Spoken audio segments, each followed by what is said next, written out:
Después de haber completado la generación F1, generalmente nos van a pedir realizar el cruce para obtener la F2. Pero ¿qué significa este cruce? Entonces, recordemos que estamos trabajando con plantas de arveja o guisantes, como quieran llamarles. La arveja es una planta hermafrodita, significa que podemos hacer un autocruce de un mismo individuo con un mismo genotipo. En otras palabras, vamos a tomar uno de estos señores de acá y vamos a obtener su polen y de esa forma generando como si fueran dos tipos de individuos. Un individuo que va a ser el macho y la hembra. Pero recuerden que se obtienen de la misma planta. Por lo tanto, van a tener exactamente de forma asegurada el mismo genotipo. Y ese va a ser la base para hacer el cruce F1 y obtener la F2.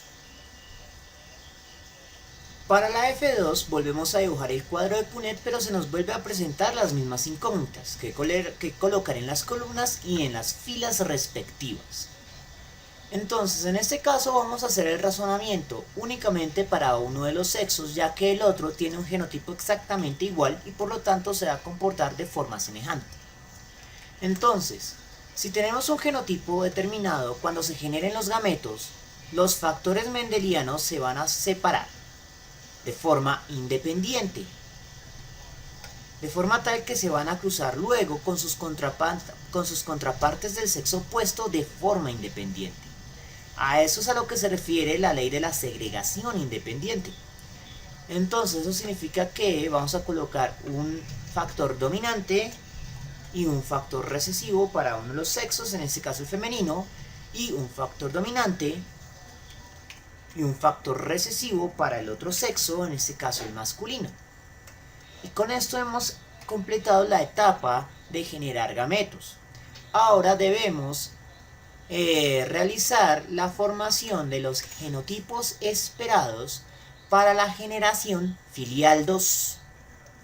Procedemos a llenar el cuadro de Punnett igual que hicimos anteriormente. Vamos a comenzar con las columnas. Entonces en la columna 1 tenemos un factor dominante, por lo tanto vamos a colocarlo a la izquierda en la columna.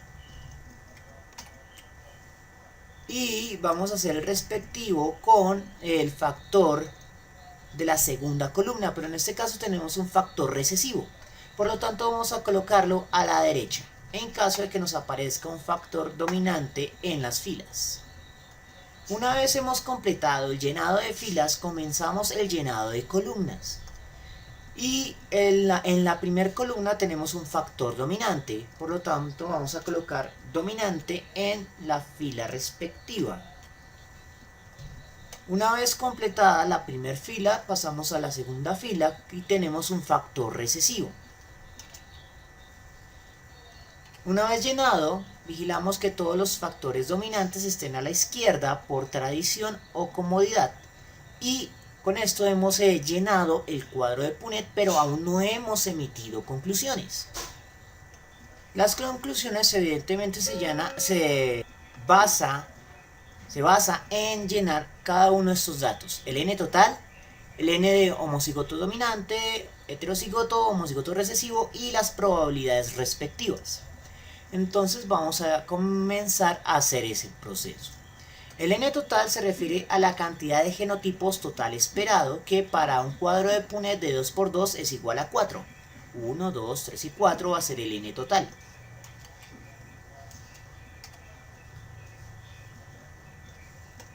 La cantidad de homocigotos dominantes, hay que ubicarlos. Aquí tenemos un homocigoto dominante, este es heterocigoto, este también es homocigoto recesivo. Significa que tenemos un solo homocigoto dominante. Tenemos dos heterocigotos y tenemos un homocigoto recesivo. Con esto hemos contado ya la cantidad de resultados o los n's. Ahora debemos determinar las probabilidades. Las probabilidades se obtienen con la siguiente fórmula, igual que en el caso anterior. la probabilidad del genotipo determinado va a ser igual a la cantidad de veces que ese genotipo aparece dividido entre el n total. Entonces, para homocigoto dominante tenemos 1 dividido entre 4, lo cual será un cuarto o 0,25.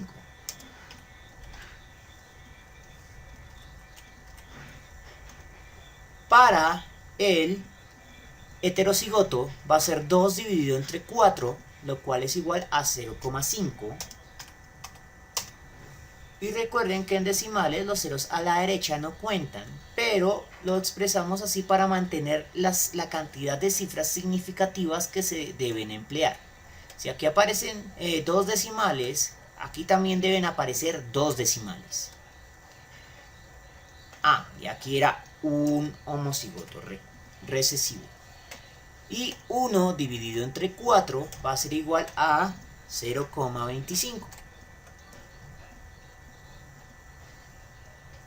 Y con eso hemos obtenido la generación F2 con sus cantidades y probabilidades correspondientes.